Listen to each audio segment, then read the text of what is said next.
काली अंधेरी रात है। आप किसी सुनसान सड़क पर अकेले जा रहे हो। उस सड़क पर कोई भी नहीं है, चारों तरफ अंधेरा है और रास्ते में एक कब्रिस्तान भी पड़ता है। और तभी अचानक आप किसी चीज को देखते हो और अगले ही पल वह चीज गायब हो जाती है। तो इस पर आपका क्या रिएक्शन होगा? अक्सर जब भी हम अपने दादा दादी या फिर किसी पुराने लोगों से भूतों की सच्ची कहानियों के बारे में सुनते हैं तो कई बार हमको उन कहानियों में ऐसी घटनाओं के बारे में सुनने को मिलता है जिसमें किसी भूत, आत्मा या फिर कोई इविल स्पिरिट को कब्रिस्तान यानी कि ग्रेवयार्ड के आसपास या कब्रिस्तान में घूमने के बारे में सुना है।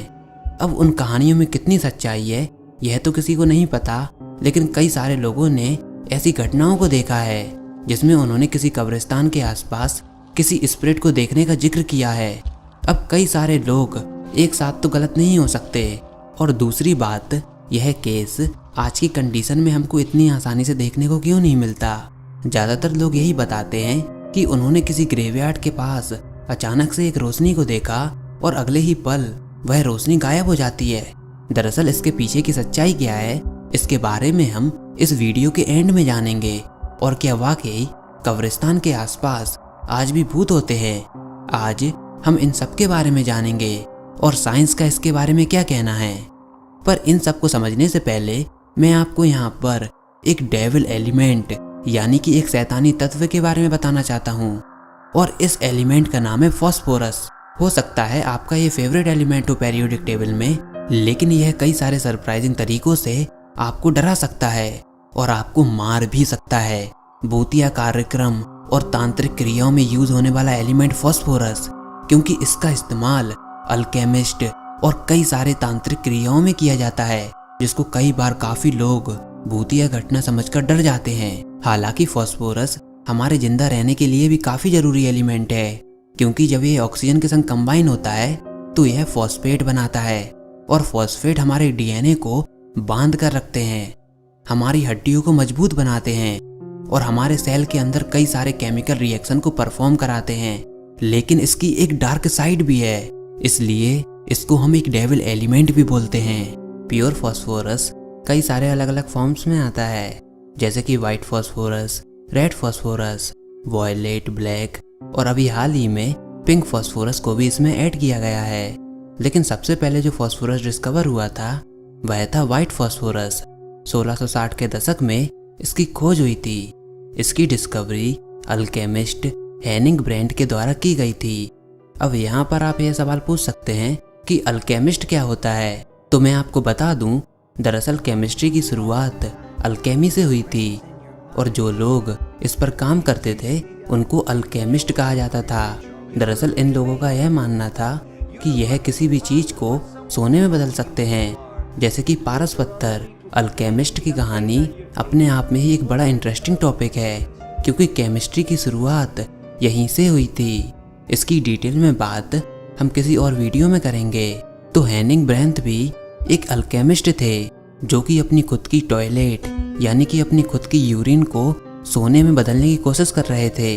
सुनने में यह कितना अजीब लग रहा है ना, लेकिन अल्केमिस्ट लोग ऐसा मानते थे कि ऐसा किया जा सकता है। इसी कारण वह अपनी खुद की टॉयलेट को कई दिनों तक उबालते रहे, और कई दिनों के बाद उन्हें सोना तो नहीं मिला, लेकिन एक सफेद मोम के समान पदार्थ वहां पर डिपॉजिट हो गया। लेकिन उनका दिमाग तब चकराया जब ये नया सब्सटेंस अंधेरे में हल्के हरे रंग में चमकने लगा, और उन्होंने इस नए सब्सटेंस का नाम फास्फोरस रख दिया।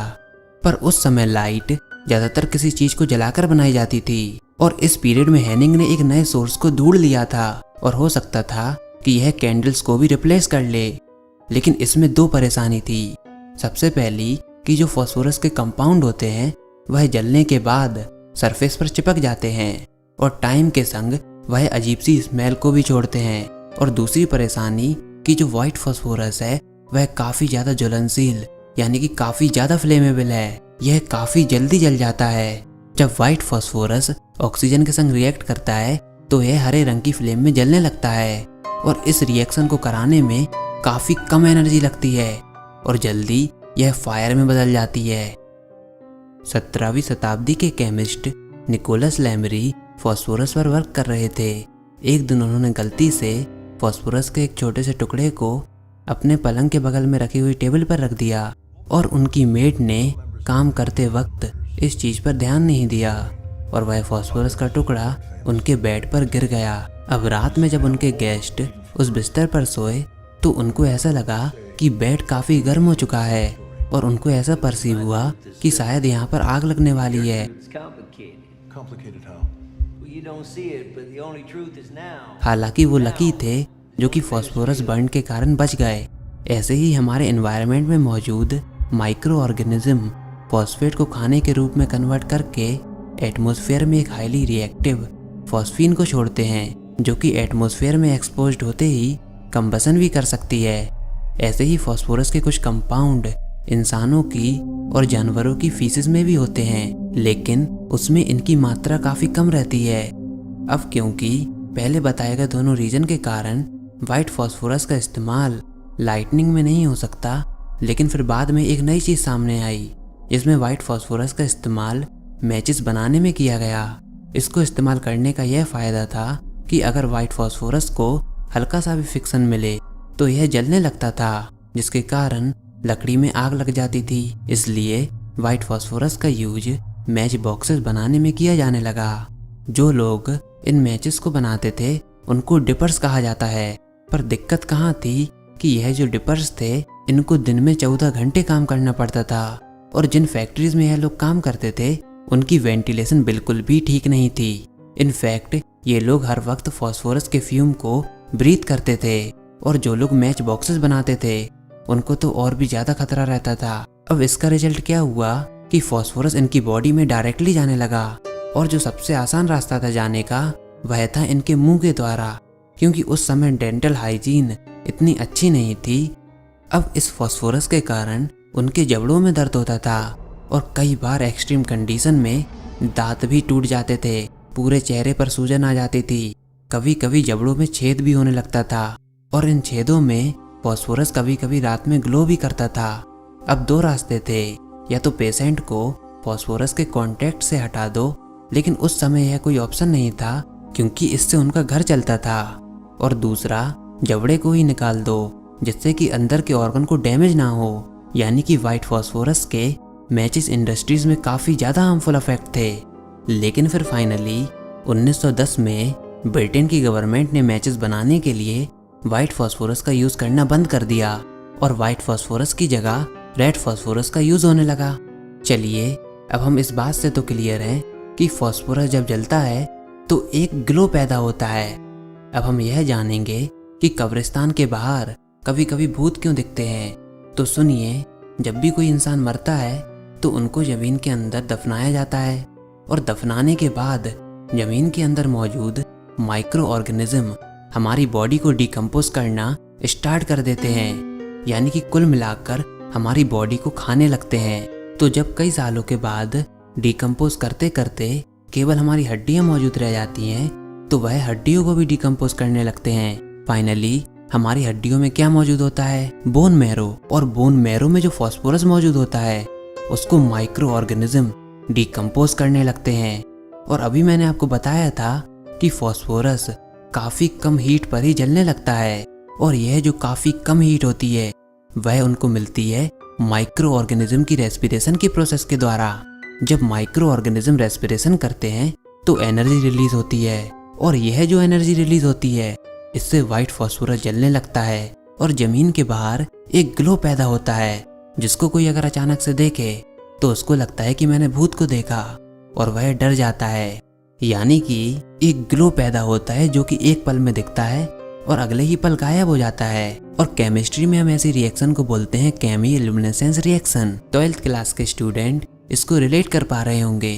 तो असल में पुराने समय में जो लोग इसको होते हुए देखते थे तो वह इससे डर जाते थे, क्योंकि तब उनको यह मालूम नहीं था कि यह सब फास्फोरस के कारण होता है। और असल में होता क्या है, हमारी बोन मैरो में फास्फोरस होता है और माइक्रो ऑर्गेनिज्म के द्वारा रिलीज की गई एनर्जी इसको जलाने लगती है और एक फ्लेम पैदा होती है जिसको देखकर हम डर जाते हैं। तो असल में वो कोई प्रेत प्रकाश या फिर घोस्ट लाइट नहीं होती, वह केवल एक केमिस्ट्री की सिंपल सी रिएक्शन होती है।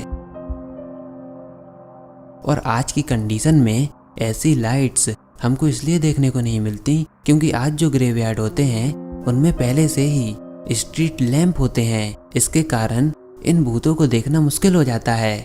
लेकिन किसी गांव या फिर किसी जंगल में आज भी हम ऐसा होते हुए देख सकते हैं। और आज भी तांत्रिक लोग फास्फोरस का यूज करते हैं लोगों को डराने के लिए, जिससे कि मासूम लोग उनकी बातों में आ जाएं। और यह सब इंडिया में ही ज्यादा होता है। हालांकि एक बात यह भी है कि जिस फिनोमिना को साइंस एक्सप्लेन नहीं कर पाती, हम उसको जादू का नाम दे देते हैं या फिर भूतिया घटना का नाम दे देते हैं या फिर उसको भगवान पर छोड़ देते हैं। इसलिए कल जब भी आपको कोई ऐसी कहानियां बताए तो आप उसको जरूर समझाइएगा और इस वीडियो को शेयर कीजिएगा। तो फ्रेंड्स, बताइए कि आप और भी वीडियो चाहते हैं भूतों के साइंटिफिक एक्सप्लेनेशन के ऊपर। फिलहाल यह सब था डेविल एलिमेंट फास्फोरस के बारे में कि कैसे फास्फोरस की डिस्कवरी हुई, अल्केमिस्ट कितने अमेजिंग लोग होते थे, कैसे वाइट फास्फोरस का यूज़ किया जाता था मैचेस बनाने के लिए और कैसे उनसे हेल्थ इंजरीज होती थी। और सबसे ज़रूरी, कब्रिस्तान, शमशान, जंगल ऐसी जगहों पर एक अजीब सी लाइट क्यों देखने को मिलती है जिसको हम आत्मा या फिर भूत बोलते हैं। तो बताइए यह वीडियो आपको कैसी लगी। इस वीडियो को लाइक कीजिए, अपने सभी फैमिली मेम्बर्स और दोस्तों को ज़रूर दिखाइए, जिससे कि सभी लोग ऐसे साइंटिफिक फिनोमिना के बारे में जान पाए, क्योंकि आज इसकी काफ़ी ज़्यादा ज़रूरत है। आज सब लोग मिस्टीरियस टॉपिक ज़्यादा समझना चाहते हैं और उनके पीछे की रियलिटी क्या है और उसके पीछे की साइंस क्या है, इसके बारे में काफ़ी कम लोग समझना चाहते हैं। तो इस वीडियो को सभी लोगों के साथ शेयर कीजिए और फिर मिलते हैं एक और नई वीडियो में।